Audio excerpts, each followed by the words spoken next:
Archer and the Devil. Oh, I've had it with friends. Friends have always been like, oh, I bet you'd have like the best looking kids because I'm really pretty, right? We're both quite strong-headed and opinionated. We're really chill. Having been in a situation once in 38 years where I was like, I'm not going to go out to this dark. Only once has that happened in the murder capital of the world. That's what every town is like for women. Yep. Welcome to episode 36 of Archer and the Devil. What was that? Podcast? I don't know. I'm just going to, you know what, from here on in. Yeah. You was all warned last week what was coming this week. Everyone was warned that this would be small mentions just a couple of minutes of it. The Harry and Meghan royal family. Extravaganza. I want to say circus, but that's probably the wrong word. That's probably the right word. I don't know. But I don't think I've seen a nation divided as much. Since Brexit? Not even that. Probably from BLM, I would imagine. Yeah. That's the last time I've seen such two strong opinions about one subject. Yes. It's literally divided the nation in half. It has. And it's every post that you see. Yeah. There are still the odd people who like haven't watched it, but who still want to have an opinion, which I find strange. Yeah. They still want to talk about it, but not seen it. Yeah. Which is the whole point of the interview. Yeah. Yeah. That's the whole point. Yeah. Because it came out here on Monday. Obviously, we record on Sunday, so we covered last week that because we wouldn't be... There's no point pre-gaming it. No. I'm glad we didn't. No. Because watching it... I didn't watch it when you watched it. You watched it as it was on TV. I watched it live. Well, live. Well, yeah, when it came on the Monday night. And I watched it at like 11:30 on iPlayer or ITV Player or whatever it was. I wasn't expecting... Because I've said before, I don't really give a fuck about the royal family. I don't like them. But I was uninvested. I watched it for this, essentially, to be able to be educated on it. And I was, at the end of it, it's heavy shit. So, as we know, I've mentioned in the past, we've had many a discussion about it. I don't know if, what does royalist mean? Does that just mean? I think royalist is like the equivalent of like being patriotic. Okay, so I would say I'm a royalist. I appreciate the royal family. I like the fact that they're there. I'm proud that we've got a royal family as a small country in comparison to most countries. A small island. In power, we're not a small country. No, but is that part of or part due to the royal family and all that sort of stuff in terms of history and all that sort of stuff? Do you know what I mean? Yeah. So it makes us different. As a country, it makes us different. Yeah, we did discuss it before. I can't remember how many countries there are now off the top of my head. I think it was like 13 or 18 or something like that. Yeah, with actual royal families. Which out of 200 countries... Yeah, 197 UN countries. Is minimal. It makes you special. Yeah. It makes me... I think Europe, Belgium, I think, have a royal family. I'm not sure how many. do. Monaco do, yeah, but they're a principality. There aren't many anyway. No. So I was obviously already invested in terms of Diana. I watched the royal wedding in Miami. Like it was on at like 9 o'clock in the morning. Or the Harry and Meghan one? Yes. Okay. I got up special to watch the royal wedding when I was in Miami. I watched the royal baby when that comes on and they're all waiting for the baby to come out and anything like that, you know what I mean? You're in. I'm in. I'm watching it. I get patriotic. Sometimes it makes me a bit emotional when it's all the pomp and circumstance and the tradition and all that sort of stuff. Do you know what I mean? Because I just feel like it makes us as a country different. Yeah. Do you know what I mean? It's if you go anywhere else in the world, if it's not football, it's the royal family. That's the two things we're known for the most. Exactly. And they're always conversation starters. Yes, they are. So how do you feel about the royal family? How do you feel about football? It's usually one of them things. I've had the royal family reference to me when it's either that or David Beckham. When I've been away, who's basically royal family anyway. Well, for me more so. Yeah. But when I remember when I was in Thailand and someone said, "Where are you from?" and I was in England, it's like, Beckham, and that happened a lot. Yeah. When I was in Belize, which I want to come on later as well, there was a dude who came up to me. They speak English there because it's a former colony country, even though all the countries around them speak Spanish. They do speak Spanish as well. And this black dude with dreads down to his ass, I just got to Belize City, had my backpack on, trying to find an ATM to get money out, and he came up to me with a very British accent and went, "Do you know how I know you're British?" And I was like, "How?" He's like, "Because of how you look." Oh, okay. Like, okay. And then he went to his actual accent, which is quite Caribbean. Yeah. And he was like, "Yo, man, let's go get some weed. We'll get high. I'm good, man." And he's like, do you want me to carry your bag for you? I'm like, I'm fine, like I'm good. And then it was like, how's mum? Meaning the Queen. And I said, still trying to take over the world. And then we went our separate ways. Yeah. So it's, and that my point being that the Queen was referenced. Recognised. Yeah. Recognised reference, exactly. So when Diana died, it was obviously upsetting. It was, you know what I mean? 97? I can't remember. I think it was 97. But obviously there was the funeral and all that sort of stuff. And then there was a lot of stuff came out in the press then about her and the conflict. And the original interview with her obviously Martin came Bashir. out. Yeah. And there was a lot of controversy around that and all that sort of stuff because it's the way I tried to understand it and explain it to other people. As she did in the interview, Meghan did. She said, you've got famous people. Yes. Then you've got the royal family. That was an eye-opener for me, actually. So it's not like... because we've met celebrities, right? Yeah. I've met celebrities, I've met famous people, this, that, and the other. 9 times out of 10, they're like me and you. Yeah. They're just normal people. I'd say 99 times out of 100. Unless they're like Tom Cruise with or cameras in their Brad Pitt face or that sort of stuff. If it's just on a one-to-one basis, they're just a normal person. She explained when she went to meet the Queen for the first time, she was expected to curtsy. Yeah. You wouldn't expect to curtsy in front of Oprah Winfrey. No. Just because she's famous. Yeah. But she's the Queen. I probably would. but she's the Queen. Yeah. And that carries some weight. Right? Yeah. There's still tradition. There's still certain things that you have to do, protocols. And all her that argument sort of was stuff. I expected it in a public scenario. Yeah. But not in the living room. No. Which is something that we probably wouldn't even expect, let alone understand. Yeah. Right? She's still effectively an outsider. Do you know how to curtsy? Do men curtsy? What do you they do? bow. Do you bow? Would you bow? To the Queen? Yeah. Yeah. I wouldn't. Respectful. I wouldn't bow in front of anyone. Why? Because I wouldn't. I'd bow to someone who bowed back to me. You wouldn't bow if you was in Japan?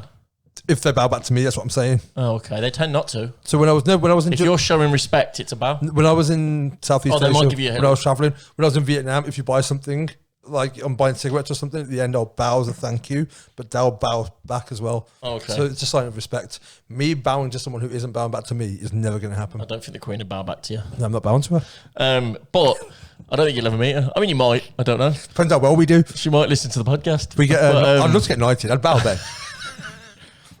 Sorry, carry on.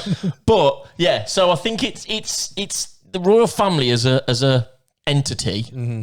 We're never ever going to understand. No, we're just not. Especially the inner workings of it, because there's not enough information there. No. The Queen never does interviews. No. So if she does, it's a big deal. Yeah. Like, did you see that Zoom call she done about the COVID jab? Yeah, did you see that? It was the first time she come out, which wasn't a Christmas Day thing for like 23 years. Or exactly. Like that. Yeah, and that's mental. Yeah, for somebody of that stature and of that fame to just never talk and outside never of public appearances anything, and stuff like that. Other than what she has to say when she has to say it. Yeah, that's the end of it. Do you watch the Queen's speech on Christmas? Yeah, always. So you never necessarily get. People say they're disconnected from society and all that sort of stuff. Which I imagine, I don't think that's necessarily true in as much sense as what we think it is. I just think it's because we don't see their personality. Agreed. So we don't know what they do and don't know. Even when you do see their personality, it's in a professional sense. Exactly. So that's why I think when Harry became the Playboy Prince, everybody latched onto him because we've seen his personality. He's one of us. He's one of us. Yeah. I'm pretty sure they're all one of us. If you see Prince William's interviews and stuff like that, he's one of the lads. I've seen an interview with both of them where I think William, they're just ribbing each other. And then Harry's like he's like, at least I'm not ginger. He's like, at least I'm not balding. Yeah, exactly. And that was an insight of like, oh, okay, this seems... They're normal. Yeah. And I'm pretty sure, as much as the Queen can be normal... I'm sure she's got like a couple of jokes in there. I'm sure she sits around, because there is reports that she sits in the kitchen and she eats a cereal out of Tupperware bowls and in a dressing gown and all that sort of stuff. She's also still a 94-year-old woman as well. Exactly. But you're never going to see her as a 94-year-old woman because she's the Queen. Yeah. So that side, we're never, ever going to get to see that side. Yeah. So I think they're disconnected, they're this, that and the other, blah, blah, blah. They are, but for a reason. Yeah. They're not just snobs. They're the royal fucking family. I mean... They're the highest echelon of snobs. Yeah, so they have to stay there.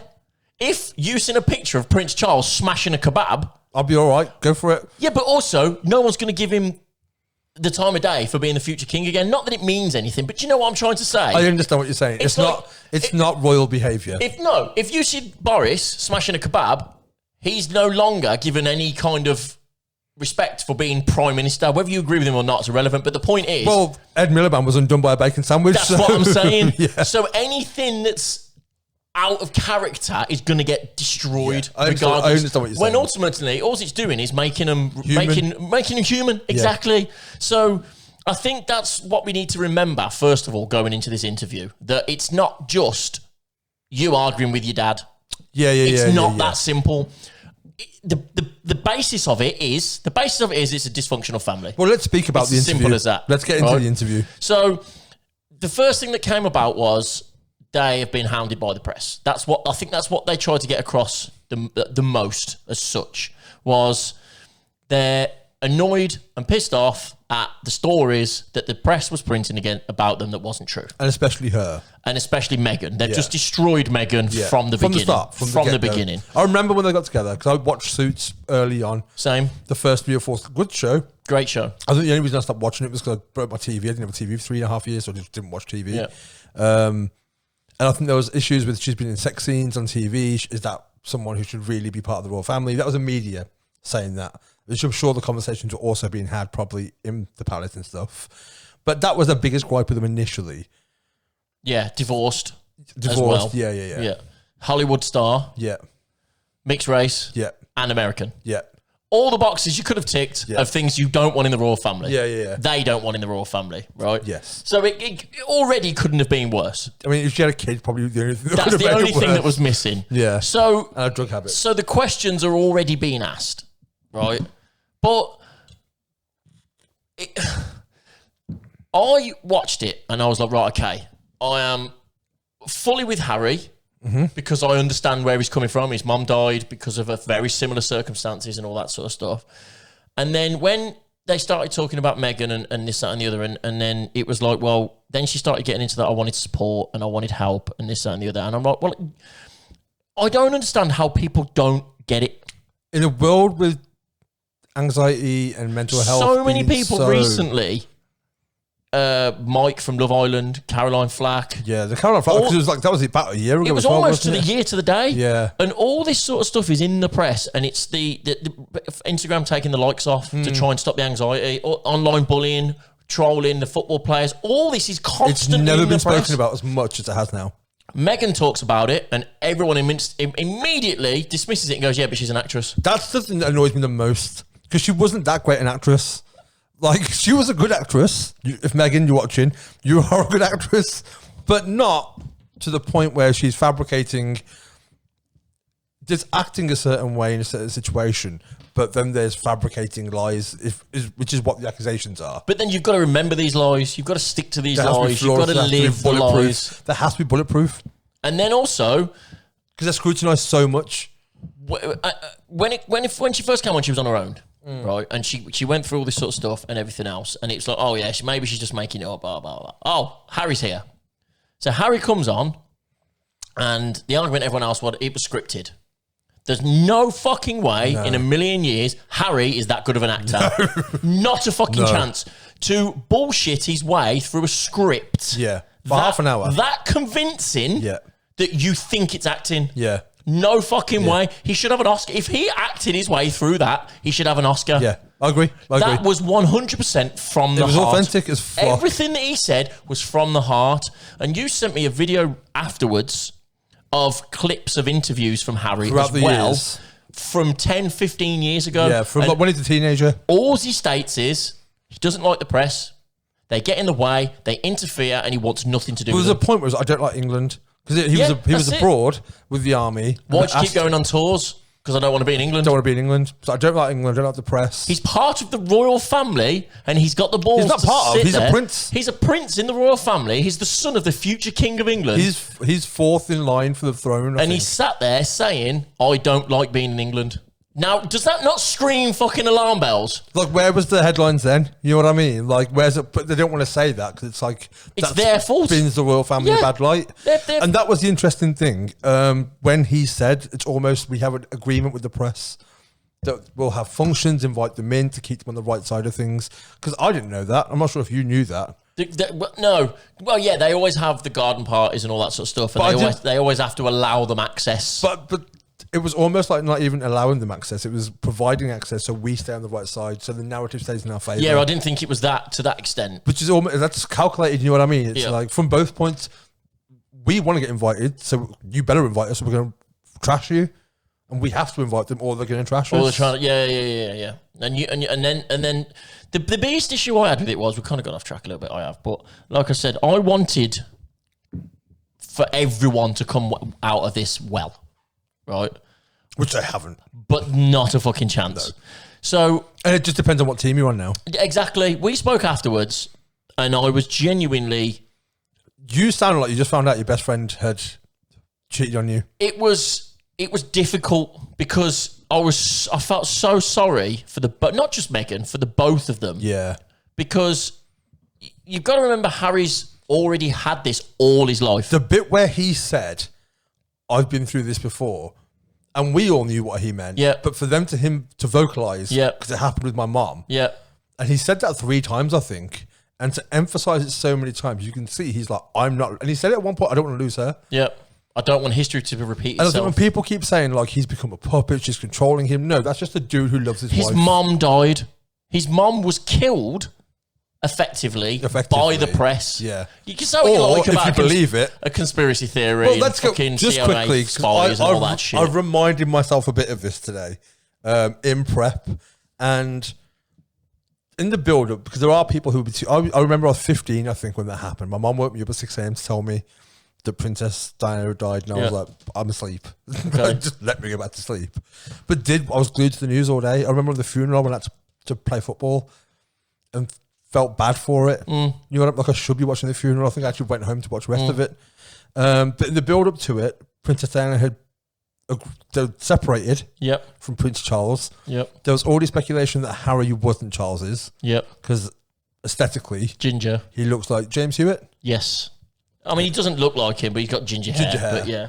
Then there was a Will Carling thing as well, who was a rugby player at the time. Yeah. And there was rumours of them having an affair. And then they're separated, and she was with Al-Fayed. Yeah. Dodie? No, Dodie was the dad. It was the son of him. I can't remember his name. He was the guy who owns Harrods. But his son. His son. Yeah. And there was pictures of them, I think, in Monaco on a yacht somewhere. Wasn't it Mohammed Al-Fayed? That's the dad. Yes. Dodie was the son. Dodie was the... Yes. Mohammed Al-Fayed. Sorry, yeah. And then they were in Paris, being hounded by the paparazzi. Yep. So these are the bits I forgot. Apparently she was pregnant.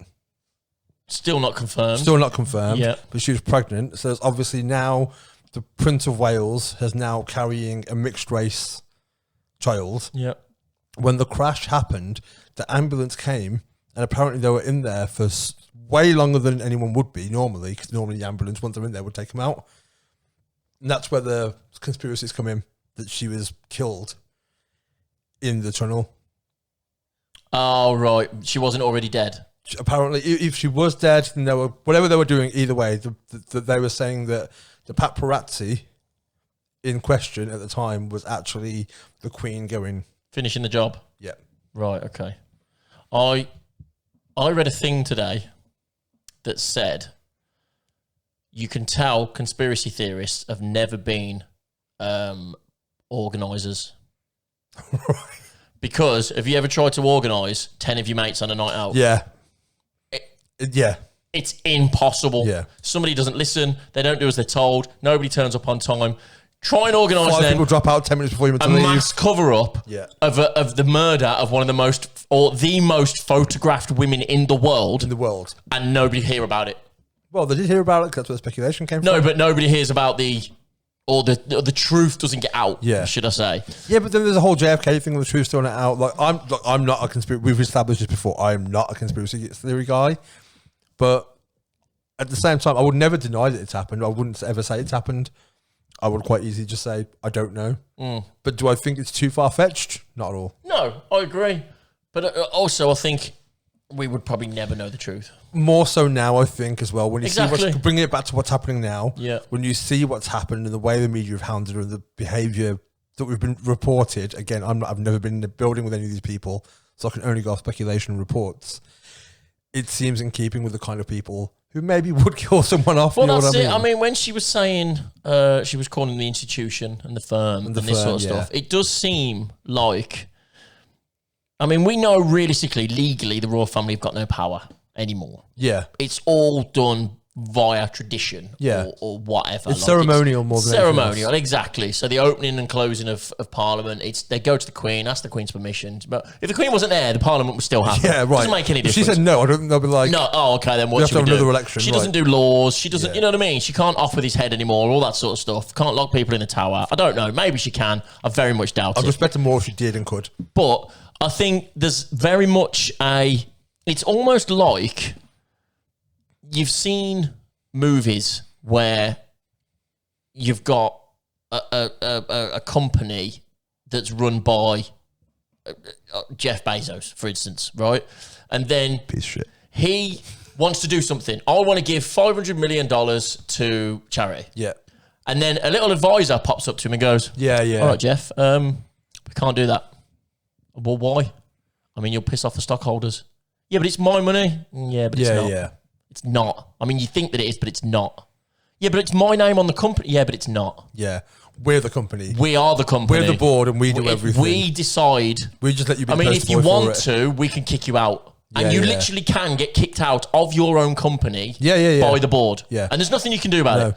So I think it's very much a case of advisors and that sort of thing Have got the power. within the palace, running it as a business. Because Yeah. ultimately, it is a business. Oh, completely to business. It's run to generate money, to look after themselves, to promote the company, the country, all that sort of stuff. It's a business.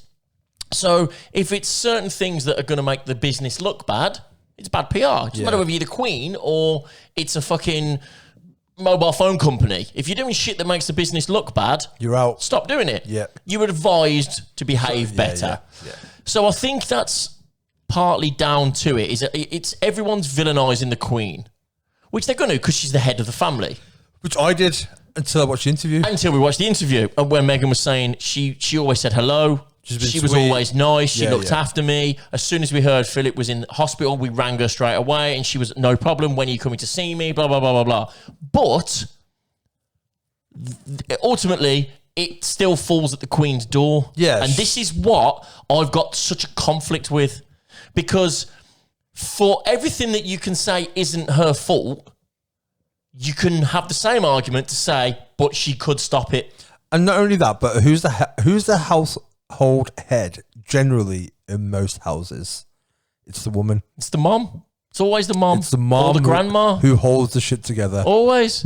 So are you telling me that them advisors are that strong to tell her No. yes and no for her to do things? This is what I'm saying. Because when they said that he wasn't supposed to be a prince, from what I understand, they're not supposed to be, because they're not direct children. They're grandchildren. So William's children shouldn't be prince and princess. Until Charles becomes king.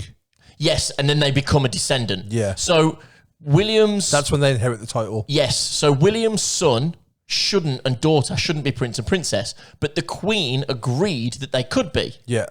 So the Queen could also agree that Harry and Meghan's son and Archie daughter could be, but decided against it. So this is where I've got all this conflict. Yeah. Because I want to believe that it's not the Queen. Especially now you've heard Meghan say, I didn't care if you had the title or not, but the protection that comes with it. Exactly. And not only that, but why, if inherently through generations you've always had, like William and Kate's kids, Yeah. Prince and Princess, Yeah. a son and a daughter, right? Yeah. Yeah. So why all of a sudden is my kid not? And as a brown person watching that, I'm like, we all know why. We all know. There's exactly. no secret. No. And then for them to go into, but that can't be the case. Okay, so let's think about it more. Yeah. Then they discuss it more. Yeah. And the thing where they said about discussing the colour of the child's skin, again, context. We've had this discussion. We had this conversation. Right? In my mind, that's a Prince Charles conversation, right? I wouldn't like to presume. She said it's not the Queen and it's not Prince Prince Philip. Philip. Everyone immediately thought Prince Philip. Everyone did. Because He's racist as fuck. That's Prince Philip. And it's no secret. But I would imagine that's a father and son conversation. thing Hi, is- Dad, I've met this girl. She's a black girl. Oh, okay. And the only reason I say that is because I imagine that's a conversation I would have with my dad, and he would ask them questions, not necessarily because he's racist, probably because he is a little bit, but he's also in his 70s. So Is he in his 70s? I guess it's that makes part and sense, parcel of being that old. Things I You are I said this to you on racist. the phone. I've had that conversation with partners, Exactly. but it's the context is everything. I've had it with friends. Friends have always been like, "Oh, I bet you'd have like the best looking kids because I'm really pretty, right?" So they're like, "You're pretty," and if I've dated a hot girl, they're like, "She's pretty," and then like just mix that prettiness up, and then the combination of skin colors, Add a splash of colour, do you know what I mean? Always tanned. a splash of colour. Winning, do you know what I mean? That's what I'm saying. But no, it is that, and I've never been offended because I've had the conversation. But Nobody's gone to you. You hoping your son's not too white? Right, you know what I fucking mean? Racist piece of shit. Because you could. Yeah, you could turn around and go, absolutely. I hope it's not too white because my family won't like it or that's what I mean. whatever. But when I say we've had the conversation has never been. I hope it's not too dark or I hope it's not too light. Almost just it's an open-ended question. It's kind of like, oh, look, I wonder what they'll But look it's like. no, realistically, because you're in that mixed race situation, it's no different if somebody's blonde and somebody's ginger. So I Yeah. wonder what colour hair they're going to have. Right. It's no different. Agreed to a degree. Right. Agreed to. Yes, it isn't. But it's the context of what you But said. that's what I'm saying. Yeah, And as long as it's- also, with the titles being taken off and stuff like that, it's like, was that conversation Exactly. had in a, oh, I wonder what colour it will be, or Is it going to be dark? Because the thing is, that kid, you would never think, if you've seen pictures of that kid, that it has a mixed No. genetic background. It looks like a white baby. But if that conversation was had and it was like, if it's too dark, we can't do this or we can't do that, or we're going to have to. I think the ginger's a strong gene. I think Right, that, yeah. I mean, you know what I mean? Yeah. I think it was winning regardless. I will say, it was the first time I ever looked at him, Harry, and thought he'd just have Charles's ears. I'm pretty certain he's Charles. I was the first, but his face is really small as well. Like, I noticed that. I think he's On his Charles's head. kid. Just everything. But he's so different to William. Yeah, he is. So different. But I'm different to my brother. Saying that, am I? I don't know. I think I'm different to my brother. But if you met me and my brother together, you might be like, we're really fucking alike. Not just visually, because I'm like a way taller, bigger build than my brother. But characteristically, we definitely have similar. Yeah, but that's because you've grown up together. Yeah. Same as, unfortunately, me and my brother have got very similar characteristics. But yeah, they do look nothing alike. No. But I finished watching the interview after Meghan was mentioning the race stuff and just the whole thing didn't sit well. I was disappointed, I think is the best way to describe it. I was disappointed in the way the royal family, whether it be the family or the business, have handled the situation. I find it very upsetting that they could treat their own family like that, regardless if it's blood or not. Yeah. Doesn't matter. Harry clearly loves her. Unequivocally. And anyone that says she's put, like, he's a smart fucking kid. Yep. He's had the best education. Yep. He's seen shit. He's served abroad multiple times for the army. Yep. Like, he's not a fucking idiot. And one thing that really annoys me is that because his point of view isn't falling in line with yours if you're against them or her, he's brainwashed. Or he just really knows better than you do, has heard the conversations firsthand, loves his wife and thought, I'm getting her the fuck out of here. The worst argument I've heard is, well, they left the royal family because they wanted privacy. That's what they said. So why are they talking So now? why are they having an interview now? It's all about money. First of all, them fuckers will never need money again. Yeah. Never. Yeah. They could make money like that. Yeah. Immediately. He's still, whether he's part of the royal family or not, he's still Prince Harry. Yeah, yeah. End of. He's a celebrity still. And she's still an actress. Yeah. And they're quite a famous couple now. Little So bit. they're always going to make money, Yeah. right? When they came out with that statement, when was that? Last January? That they was leaving the royal family. Initially, yeah. Right. So none of this that we knew had come out. Yeah. None of it. We didn't know the story about the truth or the or lies or the bullying or the racism or anything. We didn't know Yeah. any of that. And also through the interview, they were still, both of them, Protecting the royal protecting family. the family. Every point. Harry almost found it difficult to badmouth his family, Yeah. but still felt the need that he had to. It surprised me that he spoke so openly. Yes. Like, it really surprised me. But I think they just fucking had enough. Yeah. I think the thing is, watching her part of the interview first, there is a lot of not doubt, but there's like I think we were all waiting for Harry to talk because it's like, what's he going to say? It's his family, like because everyone can talk about their in-laws. You know what I mean? Like across the board, whether you're a peasant or royalty. Yeah. And I think a lot of when people say she was acting, it wasn't. She was just trying to be She royal. was trying to keep her shit together, and for most of it, also I think. not get torn apart afterwards. No. So if she comes up like, "What up, fam? Let's talk." She was never coming out of that well. No. If she'd have cried all the way through it, People say fucking she's just putting it overdramatic, on. she's going for If she'd have sympathy. stood strong and not gone emotional, she's lying because she doesn't give a fuck. Right. She was never going to win. And you could see that was someone who was trying to act in the role that's been forced upon her. That she hasn't spent years naturally trained in that. If you're putting a statement out saying you want to leave the fucking royal family, never been well, it has been done before, but not in our lifetime. And not by someone of that level. No. So then they turn around and say, we want to leave. We don't want to drag the family's name through the mud. And they were saying, all we want to do is step down a bit. So all we want to do is step back a little bit. Oh, well, why? We want some privacy. Yeah. It's an easier thing to say than the actual truth. Yeah. Because we didn't know the truth then. So then 12 months later, the shit's still going on. And then you turn around and say, look, it was for privacy. That's what we said. Yeah. It was true. But these are the reasons why. But it's like this. If you imagine just you as a human, if someone was talking shit about you on Facebook, one person was talking shit about you on Facebook, you're going to want to react. Yep. Now imagine 50 people were talking shit about you. Not just on Facebook, on Instagram, on Twitter. And Everywhere then you imagine looked, newspapers. Now imagine newspapers. You walk into a shop and it's on the front page and of not everything. only that, but your siblings or people within your family who for doing the same things, like the avocado thing. Yeah. One person, oh, look, she has avocados. How great is that? She's got a healthy lifestyle. The other one, you're eating death. You're contributing to the murder of thousands of people due to avocado farms. Or one person's holding a bump because she's pregnant. Oh, she's ready to be a mom. She's going to be a great mom. And the other one, look how fucking vain she is. It's not like they're attacking her for genuine things. It's just like any reason. There was a thing today, which the thing we'll get into, there was a vigil yesterday. And Kate went and paid her respects. Apparently so, yeah. I didn't really see much about the it. The first bit was she was wearing pink, or that might have been the day before. Oh, I've seen that to show that she's part of the people and that she's showing empathy. And I put a thing up saying she's not going to dress like Maleficent and put a curse on everyone's firstborn. Like, but it's like, look how good she is. She's wearing pink. She's look how brave she is. She came up wearing pink. Shut the fuck up. Oh, she's wearing black. She must hate everyone. Right, you know what I mean? Like, it's so, and that's unsurprising in the Daily Mail as well. If you do read, just don't watch us anymore. I'll go that far. I don't think anyone that reads a Daily Mail watches. Probably watching us. I'm pretty certain. Well, half of the co-presenters are brown. Well, that's what I'm saying. Already, so that's already not going to happen. That's reason not to. But sorry, I keep jumping in. I'm not remembering things throughout it, and I'm like, I think it's interesting because we've had a week.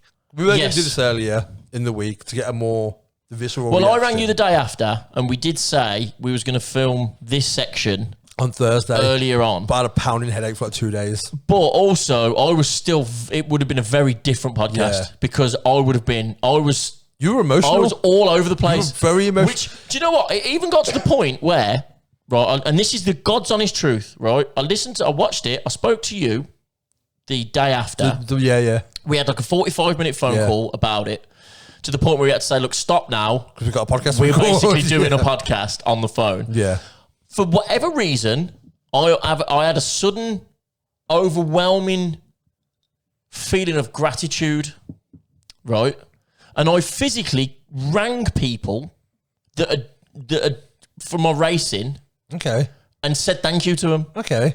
Like the guys that run my car, I literally rang him. He didn't say thank you to me on the phone. I literally rang him and he said, what's up? I said, I just wanted to say thank you for everything you've done for me during my race. And he's like, why are you saying that? I said, because I am thankful. Yeah. I might have said it then, but I'm thinking now that how much you did do for me and you didn't have to do it. Yeah. You chose to do it and I appreciate it and I'm just letting you know.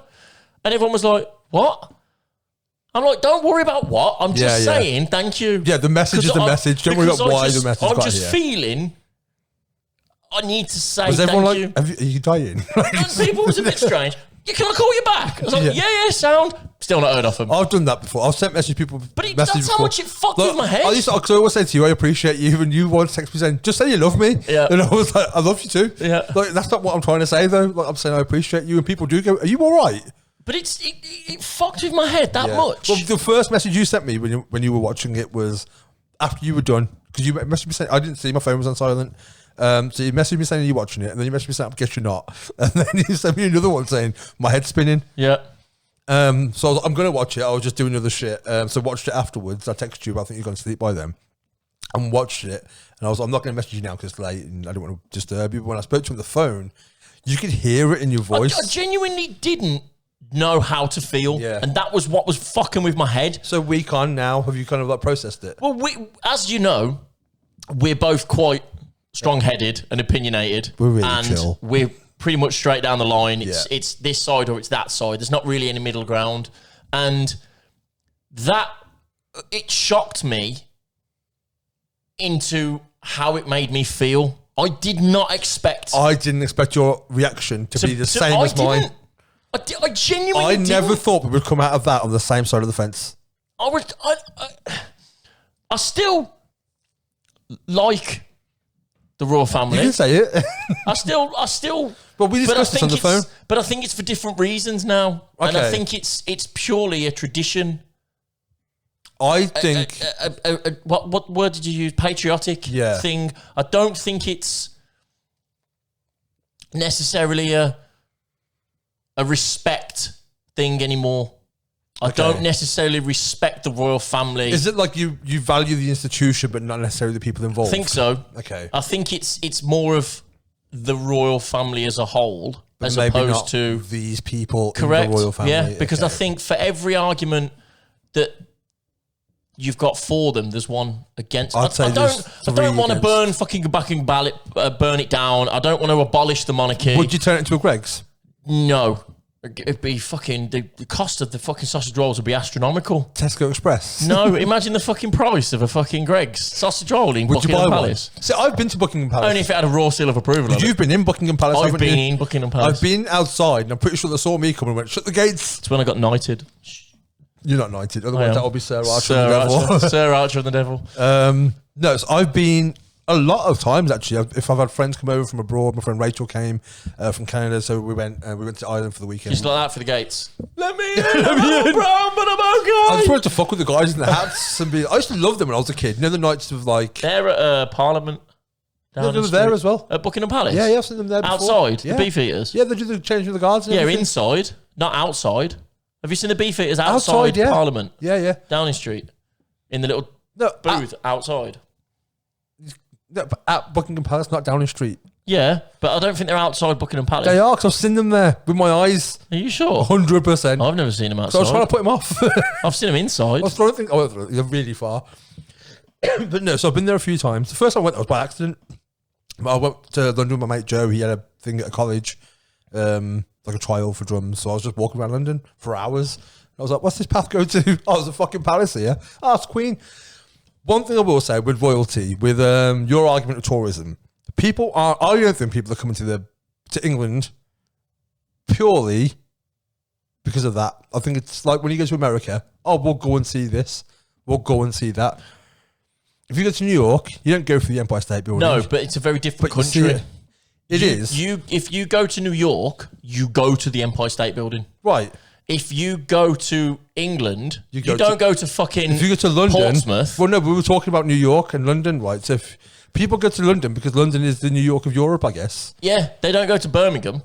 No, If they're visiting England, they're going to London. because it's the capital. And what do they do in London? They go to museums. They go to Buckingham go Palace. to Buckingham Palace. They go to the Tower of London right. They go to all of these things. because they're part of the If the Queen wasn't there, do you think people wouldn't go to Buckingham Palace? Queen's never there, but Buckingham Palace is there. If the Queen didn't exist anymore, do you think people wouldn't go to Buckingham Palace? Well, no, because it wouldn't have the same meaning, would Well, it? of course it would. No, it wouldn't. This was the home of royalty for generations until we realised their racist institution. Oh, if the royal family got abolished and Buckingham Palace Tomorrow. stayed, people would still visit Buckingham Palace. Would anyone not come to England because we don't have an actual royal family anymore? But they'd still come for the... For everything that came for now? No one's meeting the Queen. She's not high-fiving people at the airport.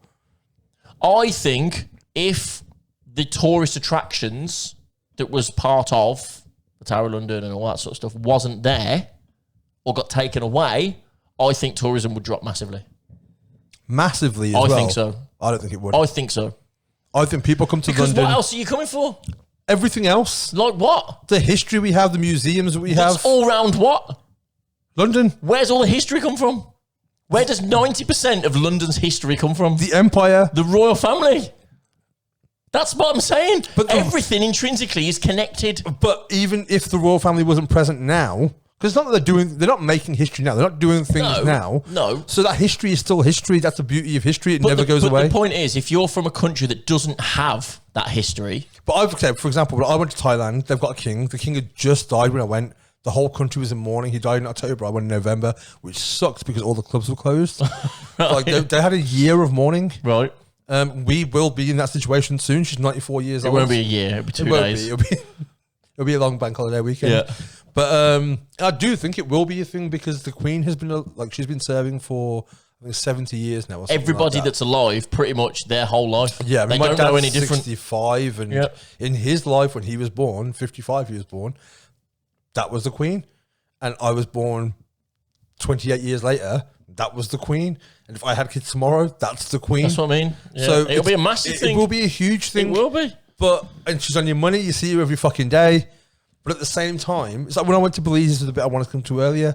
I remember going to an ATM and getting money out, and there's the Queen on the currency, which I find fucking just. It's so fucked up that in a country, it's almost like saying no one from Belize, no Belizean person, has done anything more worthy than a woman who lives 4,000 miles away to warrant putting her on the money. I agree with that. I do agree with that. And when people say Canada and South Africa and Australia, they're Western countries, they're white countries. Are the Queen on their currency as well? In Canada and in Australia. They are? Yeah. She is? Yeah. See, I didn't know that. Yeah, on every single, I don't know, because now I think I can't remember, I think it was in Barbados, and now saying they will try for independence. Right, okay. Because with the Commonwealth, when World War II happened, Britain were financially fucked. So I think there's 65 countries that now have an Independence Day, and their independence is from us. Yes. Since 1947. So I think India got theirs in America included. America included, right. So most countries that have an Independence Day, their Independence Day is either from us, France, Portugal or Spain. Yeah. That's what their independence is from. Now, if you've got 65 countries that have independence from you, you've got a shitty history. And also a racist history, so people shouldn't be surprised now that the royal family is racist. Yeah, granted, I get that, but it was also, I know it's an easy thing to say, it was a different time, but that was the way things were done then. Which was, do you know what I mean? You couldn't just pick up the phone and say, any chance we could take you over? And they go, yeah, Sal. Right. Do you know what I mean? That's not how it works. But it's still showing that it's intrinsically built into that family that race is an issue. And I know a lot of people that last year maxed out on their racism conversation, but evidently it's still something we still have to have. And what I've noticed is the majority of the people that are arguing against the racism thing are also the All Lives Matter people. Exactly what I was going to say. They're also the All Lives Matter people. So clearly that's bullshit. Yeah. Because if all lives mattered, Meghan's would matter. Right. But apparently it doesn't. No. Because it doesn't suit your narrative. No. So she must be lying. Yeah. They're also the people that were shouting hashtag be kind. Yes. Very much so the same people. And they will again. And she was quoting mental health issues, suicidal thoughts, all that sort of stuff. The very thing that killed Caroline Flack. Yeah. The very thing that brought up hashtag be kind. Yeah, and the whole thing was, well, if only she spoke out. Well, here is somebody speaking out. And with the privacy thing, privacy doesn't mean all or nothing. Either you have to tell us everything that happened or you're not allowed to talk ever again. There was a story that getting angry now. That didn't make it to the final cut, apparently. Because apparently it was a 3-hour long interview. But because it's America and they have a break every 30 seconds, they have to cut it down to an hour and a half. Yeah. And supposedly there was a story that she said what she deemed as privacy. And she said, imagine you work in an office and you have a picture of your child on your desk, as most people do. Yep. That's the picture that you're happy people seeing. It's on your desk. Everyone can see it. It is what it is. So someone comes over and says, oh, that's a nice picture. Is that your son, daughter? Yeah, that's my daughter. Oh, that's cool. Can I have a look at all the other pictures on your phone of your son? Well, no, because they're but you've let me see that one. Yes. So I want to see every other picture of your son. it's all or nothing. You either want me to see him or you don't. That's a good. And if you're only showing me the one picture, why are you saying that I can't see all the rest? Yeah. What are you hiding? Either take it away completely, or don't let me see him, or don't let me see him, or I see everything. Yeah, that's a good metaphor. But that's not. But that's what you're saying. He's there. You clearly want me to see your son. So give me your phone and show me every other picture of your son now. Yeah. Well, no, that's basically how Meghan felt. Yeah, which She's I get. We was happy being in the public eye, playing the game, letting the country know or letting the press see what they wanted them to see when they wanted to see it. But ultimately, they still wanted privacy. Yeah, they're still people. Yeah. They're still families and with children. With children, right? Yeah. They're still the family who are always going to grow up in the public eye as well. Whose grandmother died due to this very thing. Yeah. Yet nobody can understand that they just want a bit of fucking privacy. And the thing is as well, the way the media is spinning it is clearly the media are going to spin it that way because they're the ones on trial. The whole thing is coming from we're having to play this game because the media will sell us bad otherwise, and the media has been selling us bad. So there's no way the media are going to come out of this and go, you know what, we hold our hands up, we were shitty. Not at all. They're going to double down, which is what they've done, which is why people like Piers Morgan, who fuck that guy. 100%. With as many, stretch out the fuck as long as you can as well. And the worst thing is, last year, with the whole thing that happened with COVID, the government, action on it, I almost started to kind of like, there was times like, I fucking agree with Piers Morgan, and you forget. And then it was like, oh no, he's gone back to type now. And then it's come out that he met her for a drink. Oh, is this what happened? He was a big admirer of her, started talking to her, was a big fan of Suits, met her for a drink. She was having dirty martinis, whatever the fuck that is. They had a few beers. She left. He put her in a cab. She went to a party where she met Prince Harry. Right, okay. The day after, they go for a meal together, and he said, I've never heard of her again since. Right, so he thought he was in? What? He thought he was him. What? So he's told this story a few times as well, so it's resurfaced now. He's told it on like 4 or 5 different occasions when people have been like, not recently, these are resurfacing from like a couple of years ago, he was telling these stories. So this is literally, the whole thing is an example of what happens if you say no to a guy. So he's jealous? He's jealous beyond, but he got ghosted. He even said I got ghosted. And now he's got this vendetta against her where he's using every platform he can and then saying you're going against free speech while he's talking on the news with 15 cameras on him. That's not really muting your free speech if you're on a public platform saying it. There was a weatherman on Good Morning Britain who called him out. I love the fact that it was a weatherman. I seen a good thing. It said, people don't understand the difference between free speech and freedom of free of consequences. That's why your manager doesn't tell you to fuck off. Yeah. That's basically how you explain it. Yeah. Yes, there's free speech, but there's also freedom of consequence. Yeah. So if your manager could quite happily tell you to fuck off, free speech, chances are he'd probably get sacked. Right. And that's the consequence. Right. And apparently Piers Morgan was told to apologise on air, and he refused. And that's why he's no longer on. But the reason, okay. They told him you need to apologise. The thing is, the reason he walked off the show, he walked off the show, was when the weatherman, I can't remember his name, but fair play to the dude, was like, and you're upset because you met her for a drink and then she ghosted you, and that's when he walks. Yeah, she cut you off. Hit the nerve. She's well within her rights to cut you off. You didn't like it. And she's not said anything about it since. Which I feel like, because it's going to need more than 10 minutes. But we are coming to the point. That was on Monday. And this week has been fucking insane. Yeah. This came out on Monday, which is go a bit longer. Which is what we're going to have to, which is also International Women's Day. Yes. So that came out then. And then the week just got progressively worse for women in general. I think the one thing from that was the fact that, Piers Morgan's reaction is that one of being rejected. And you've heard all these stories in the past about people. Women's reactions to being rejected. A guy hits on them in a club and they're like, I'm not interested. There's been people who've been hit for it. They've had to make up with a boyfriend, or if someone says they're gay, it's kind of like, you just that's an excuse and blah, blah, blah. And then the way this week has gone. So on the 3rd of March, Sarah Everard, had been to a friend's house and was walking home.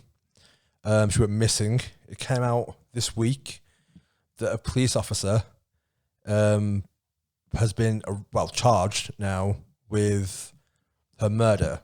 She was found in a builder's bag. In the woods. And they identified her from her dental records. Right. So that was 11 days ago now she went missing. Which has brought up a lot of conversation and a lot of things on Twitter I've seen mainly, because it is my main source of social media, where women are coming out and saying, these have been my experiences. I think it's something like 98% of women have got a story or an experience. 97% of women have been sexually harassed or worse. And as like most of my closest friends are females, everyone I've ever dated has been a female. And of all of them, I've never met one who hasn't. I've had ex-girlfriends who've been raped in the past, I've got friends who have, or even if it was just all the way down to catcalling. Yeah. You know what I mean? And everything in between. And the worst part of it is, in the same way of the All Lives Matter stuff, the biggest thing that's come out of it is not all men. And it's like, the argument isn't not all men are doing this, but men are doing this. And I saw one tweet, which was like, only women have to do these things where if you'll carry your keys in your hand if you're walking home, or you get across the road and stuff like that. There's guys saying, yeah, but I do that too. It's like, yeah, because of men. Because of men, exactly. Yeah. So you're not doing it because you're worried about a 5'4" girl going to attack you. No. Never. You're doing it because of other dudes. All you're doing is proving the point that men are pretty shitty. And the other argument I've seen is, yeah, but you can never rehabilitate murderers. If they're going to murder you, and they're going to do it. It's like, yeah, but we're not talking about the very small 1% minority. We agree. Yes. You're never going to change them people. They are just ingrained fucking bad people. Yeah. We're not disputing that. Yeah. When it says, what was the slogan? Protect your daughters, crossed out, and then it said educate your sons. Yeah. That was what I seen the most. And it was like, yeah, but we don't need to educate our sons. They're never going to go and murder and rape someone. It's only a small percentage. It's like, no.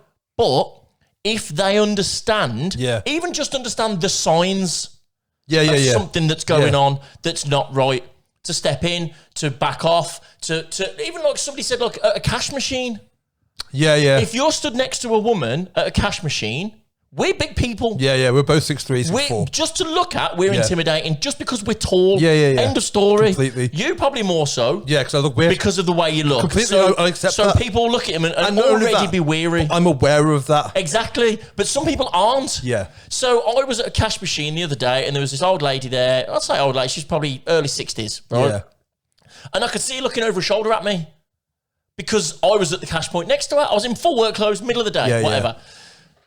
But I sensed that I was making her nervous. Uncomfortable, yeah. So I took my card out, I cancelled it, and I just took a step back.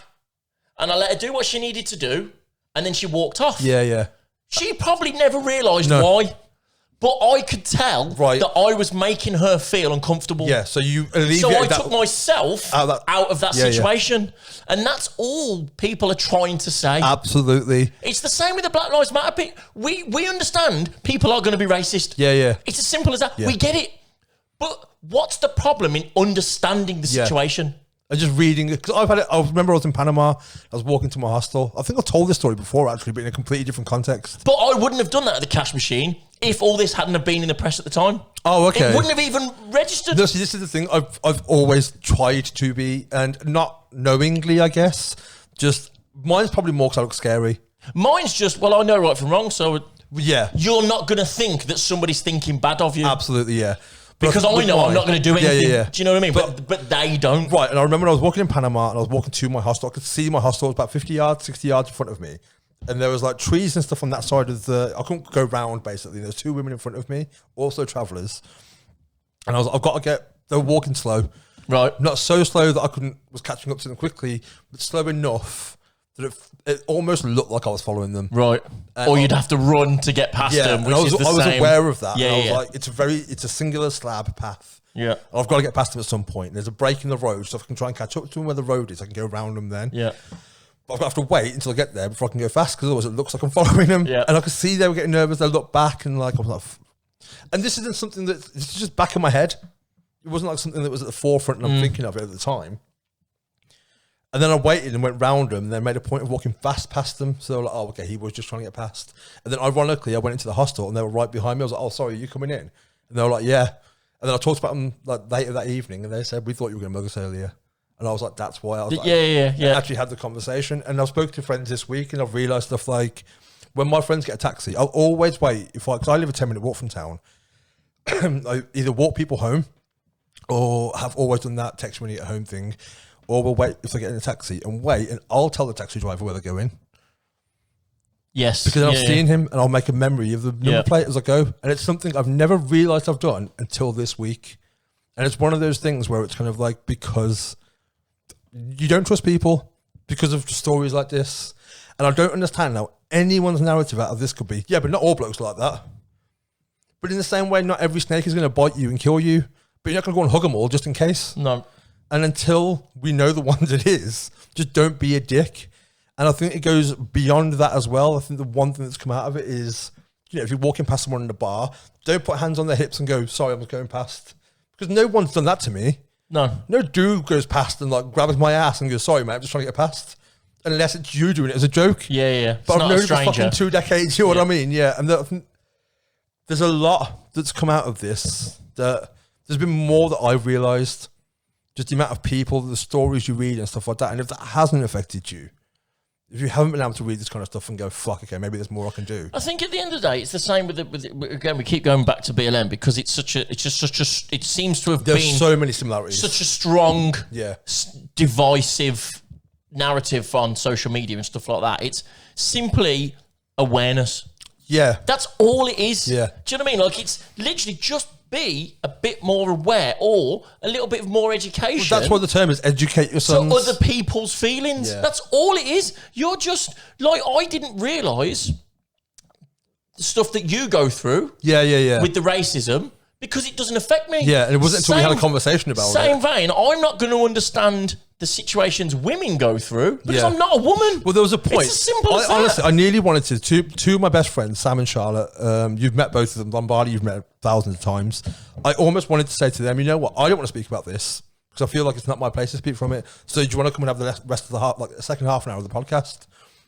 But there's also a truth in the fact that dudes will listen to men more than they will to women. And it's true. That's why people were saying that the only way really to get rid of people hitting on them is to say, I've got a boyfriend. Because men will respect a man they haven't met.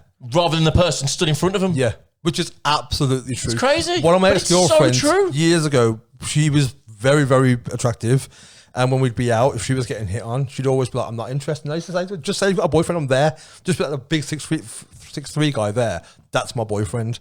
And they'll stop. And she's like, I shouldn't have to. I was like, I get that, but it's just easier. And I never understood it. No. We argued about it, and I'd be like, just say that. And now I feel like a dick for arguing about it. You know what I mean? Because I get why, from her point of view, I'm not interested should be enough.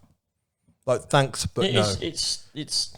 And I think there's more kind of like in the past week, just reading up and trying to educate myself. And I've said to every one of my friends, it's kind of like, if there's something I need to do more, by all means, let me know. But even stuff like when you're at school, our first education of women and sex is the birthing video. We've all seen the sex education. Yeah. But they don't teach you sex is fun, sex is this, you can have a great time doing it. It's just sex is to have kids. To reproduce, and that's the end of it. So it teaches you that women are a vessel. Immediately, their purpose is to have your baby. That's it. Yep. That's all they're there for, is for you to put your dick in them. It is true. Do your thing, and then they'll go and bake a baby for you. Right. It's science. That's how science works. So from a young age, from an impressionable age, from what I think 11... I think it might be earlier than that now, but I think they have brought it forward now. But I think it was year 7 at school when I got shown the video, and we were all giggling. And I think it's very different now, but our generation especially, which is there's probably our generation of 10 years following as well. You know what I mean? Yeah. Who are the ones out there who are in bars and being assholes? Yeah. But if you're taught from a young age, women are a vessel, that already fucks up your perception of what women are. Then there's also things like the statistics of like so many women got pregnant this year. They don't account for so many men impregnated them. No. You know what I mean? The statistic, the vocabulary used is always like, they're miraculous that you got pregnant, or this many women got abused this year, or this many women this year. It eliminates men entirely. It's only ever told from this. Pregnancies are happening to women. Not about... No. You know what I mean? And I think as long as the language, the vocabulary, the education across the board is that... it perpetuates that thing of women being... The thing is, though, if like you just said that statistic there, however many percentage of women were domestically abused this year, and everyone goes, oh, okay, that's shit. if you put the statistic out where so-and-so percentage of men abused a woman, there'd be fucking uproar. Yeah. Well, why are you singling out men? Yeah. Because they're doing the hitting. Yeah, but women do it as well. Yeah, they probably do. Yeah. But statistically, you're more likely to get punched in the face by your boyfriend than you are a girlfriend. Man by girlfriend, yeah. It's just life. It is just what life. are you arguing about? Yeah. Like, the reasoning behind it doesn't make sense to the conclusion that people come to. Yeah. It And in the same way, we can have that conversation as well. If you want to talk about domestic abuse, the other side, we can have that conversation. But currently, in the same way when Black Lives Matter, it wasn't about brown people. It wasn't about Chinese people. It was about black people. So let's have a conversation about them. And in the same way, at the minute, the conversation is about women. Let's just have that conversation. Don't compare. Don't bring in other things. That's what most people's argument has been. Well, I've always been brought up to know right from wrong. Well done. Yeah. But I think the biggest Other people haven't. Yeah. And also... Other people have and still choose to do wrong. Yeah. And I've been guilty of this, and I'm sure we all have, about group chats, about mates making jokes and stuff like that. And talk to your boys is one thing that I think is the biggest message to come from this. So if someone is telling certain kinds of jokes, in the same way I said to you when you were like, when you asked in the Black Lives Matter one, what can I do? If someone's making a racist joke, call them out on it. Yep. In the same way, if someone's making sexist jokes or rapey jokes, especially and stuff like that, because I've done it before. I remember there was a dude in a bar who was a friend of mine. We used to play football and stuff like that. He's like, oh, that girl's really hot. I'm not going to talk to her. He's like, oh, wait till she's drunker. And I was like, you'll do what? I don't think he meant what he said. He actually said out loud. It was more of a, it might be. It was more of a, she probably won't talk to me now. She's too hot for me. So I'll wait till her judgment's But even then, impaired. it's like, if you break it down, it's almost It's like creepy as fuck. Well, I'll wait till she's a little bit less. Her judgment's gone a bit. Exactly. So I got straight away. I was like, do you get what you just said? If he'd have said, I'll wait till I'm a bit drunker. Yeah, I'll build fair up enough. confidence. Oh, it's a bit more confidence, Fine. whatever. Yeah. But that's what I mean. So straight away, and I remember putting, I think for 4 days, and I put a huge status about it, and every year it comes up and reminds me. And I've always been the kind of person who, if I do hear something, I'm just like, can you not be a prick? I've fallen out with friends because of this kind of thing before, and I think certain friends don't talk to me now because they think, not don't talk to me, but about certain things. So they know I'll give them shit for it. I'm not the kind of friend who will get your back just because you're my mate. Since the BLM podcast, I have been calling people out. Like, I don't think I ever did before because I didn't necessarily think that it was my place to, or it was never really that serious. Do you know what I mean? Yeah. But now if people do start saying stuff or whatever, I'll be like, whoa, come on, lads. There's no need for that. Do you know what I mean? Like, I don't go, oh, you shouldn't fucking do that. Yeah. But I'll still try and say it in a mate's way. Yeah. But I will let them know that I don't really want to be part of that conversation. And you shouldn't either. No, exactly. Yeah. Like, come on, lads. Like, we don't need to talk about this. There's other stuff we can talk about. Yeah. There's other ways we can describe And I people. think that's where the education needs to come from, is changing your vernacular, changing your language. There were things before about the way people refer to a corner shop, certain words. Yeah. If you're getting Chinese food, you'll say certain words. Well, just don't use those, because once you lose that imprint of racism from your vocabulary, hopefully it'll start changing your viewpoint. So in the same way, stop calling women sluts. Stop, you know what I mean? Just like, if you stop referring to people that way, or bitches, or whatever it is, then hopefully over time that might change the way you look at things. And not only that, your kids aren't picking it up. And I think one thing that came out of this, because I know when the Me Too thing happened, the first thing I thought was, what have I done? And you have to kind of go through that Rolodex of like your past experiences and stuff. And like, nothing for me came back alarming enough to go, I need to make some fucking apology to people. I need to make some changes. No. I think a lot of people have done that and thought, oh, fuck, I probably have done that. And now they're going, yeah, but not all men, because it's like spotlights on them. If you are one of those dudes, I'm not saying come forward and be like, okay, I've done this. You haven't got to write a Facebook status. But going forward, just change your ways. Don't make those actions. No. You know what I mean? And I think the bars are about to open again. Yeah. Let's just and be people a bit haven't seen each other for a year. Let's just be a bit different. Yeah. And I think the thing is as well, because like I said, what helps me is the fact that I've got a lot of close female friends.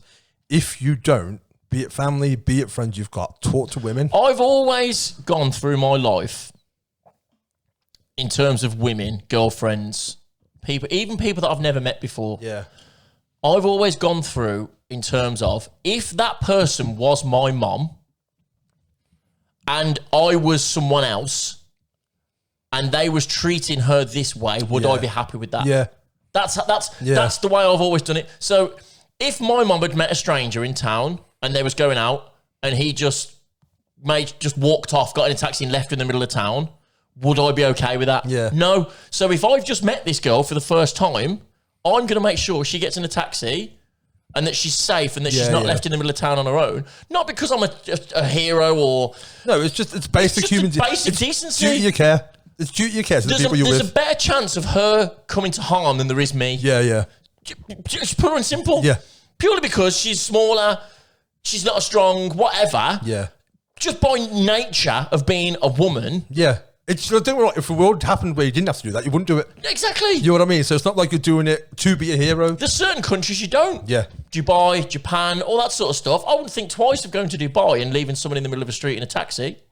Not in a million years. They do cut your heads off and stuff there, though. Exactly. That's why. Yeah. Because I know that if something did happen to someone and they get caught, people just don't do it. Yeah. There's just no crime because of the punishment. Yeah. But I've always said that if somebody left my mum in the street on her own, I'd be pissed off. So I wouldn't do that. Whether I know that person or not, don't care. And the thing is, it's probably one of those things, like I said, I didn't realise I was doing it. I didn't realise I was consciously going to taxi drivers. I've made jokes before, been like, if she gets missing, I know who you are. Yeah. Because I'm drunk. I've done the same when you read their ID.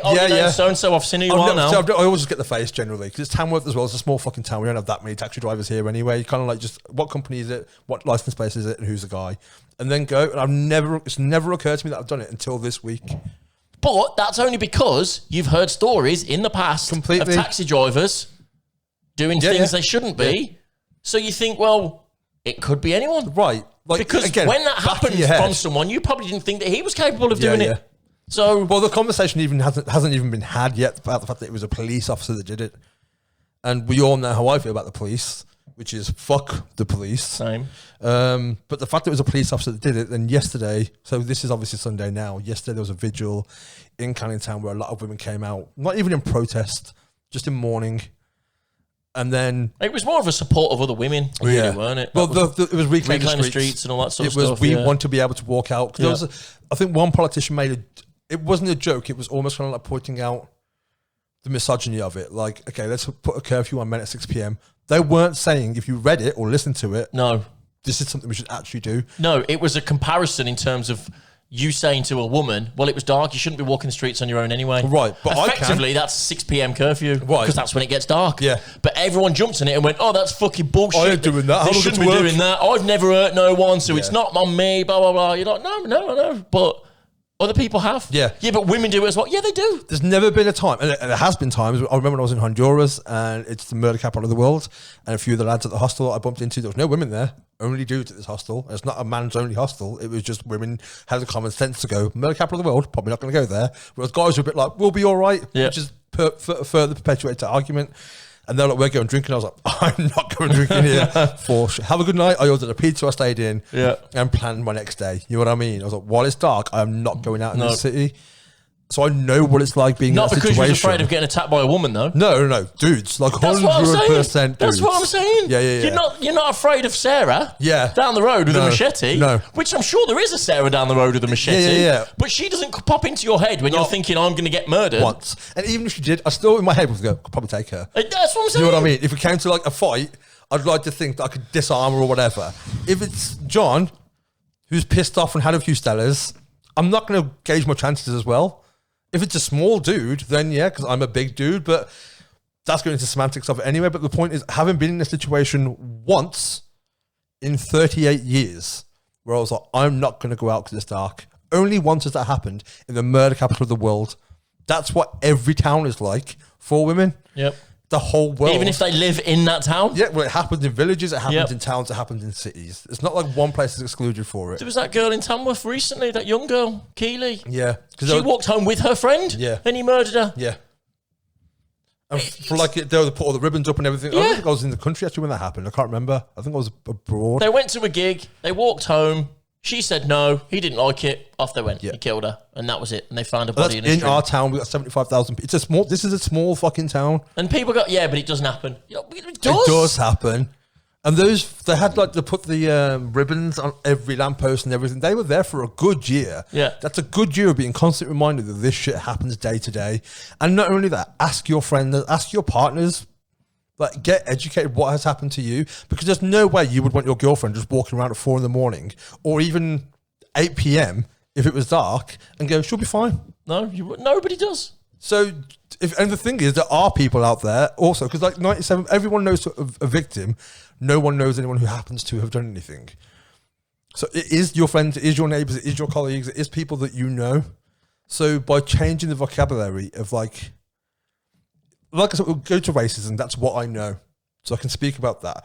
If there's 6 guys having jokes, just banter or whatever, and someone says something racist and someone goes, dude, that's not cool, don't say that. Then 4 other people have heard it as well.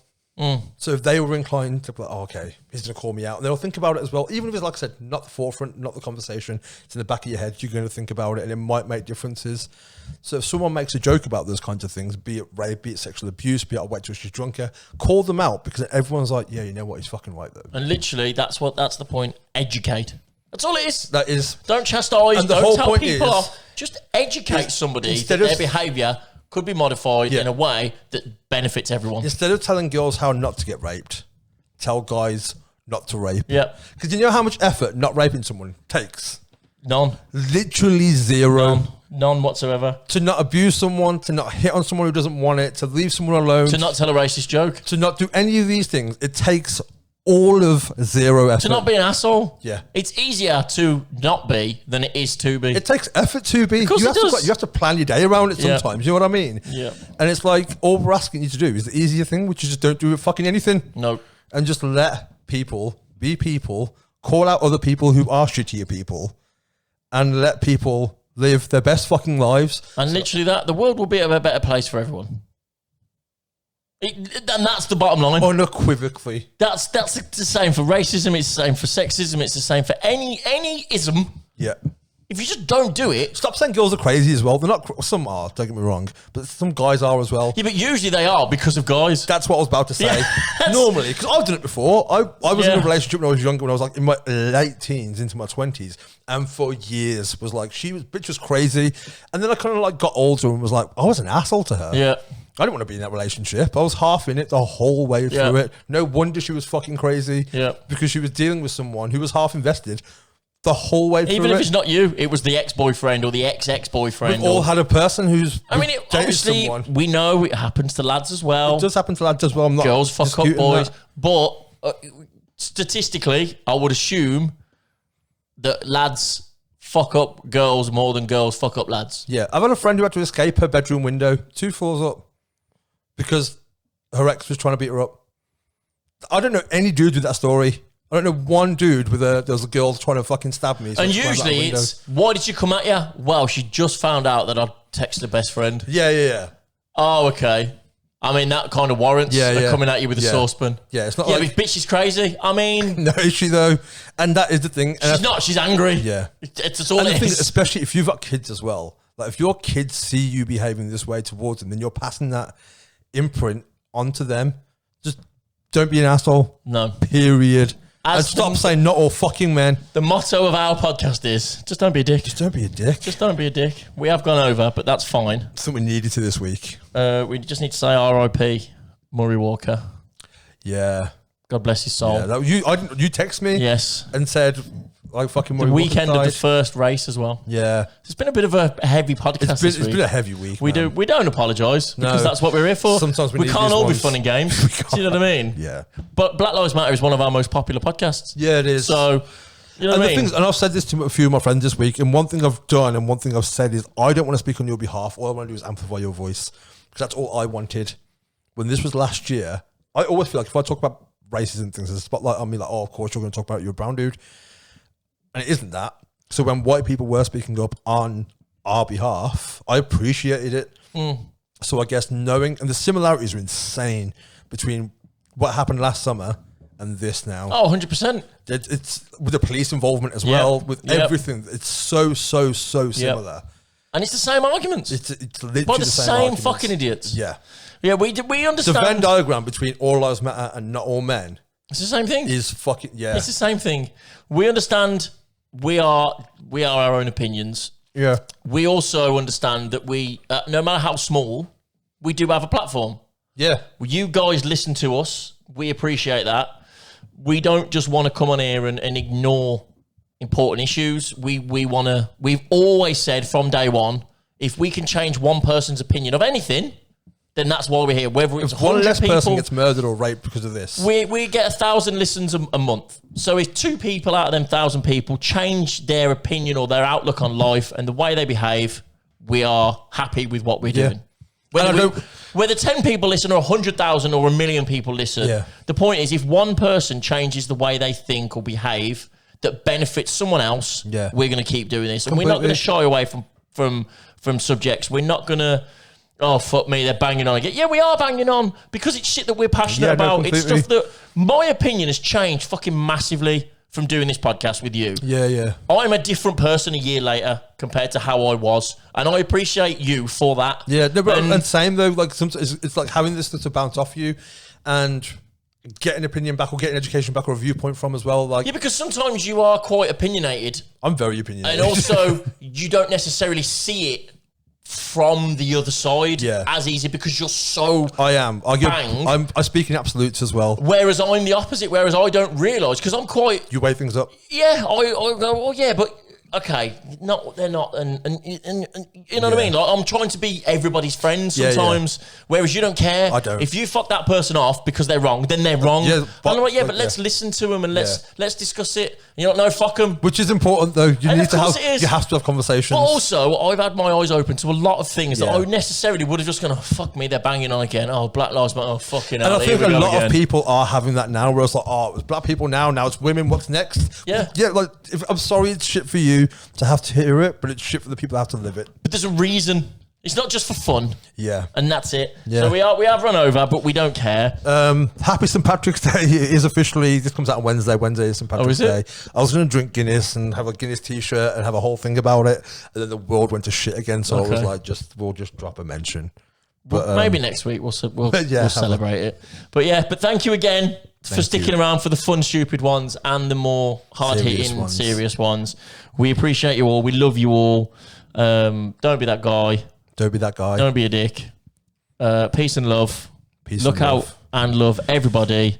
And we'll see you next week. And you know what? For once, don't lick everybody. Just no, we want lockdown to end. Stop licking people. And yeah, thank you. See you next week. Bye.